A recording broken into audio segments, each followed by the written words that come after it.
السلام عليكم ورحمة الله وبركاته. أهلا بكم. إن شاء الله هذه الحلقة هتكون بعنوان من كتب سفر راعث. في التفسير التطبيقي للكتاب المقدس صفحة 538 يقول النص: الكاتب غير معروف ويعتقد البعض أنه صومائيل. الكاتب غير معروف ويعتقد البعض أنه صومائيل. يبقى التفسير التطبيقي للكتاب المقدس قالها صراحة بدون أي لف أو دوران أن الكاتب غير معروف، وربما ممكن أن هو يكون صومائيل.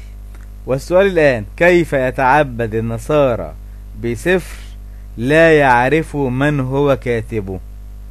إن شاء الله نلتقي في الحلقة القادمة. نستودعكم الله، والسلام عليكم ورحمة الله وبركاته.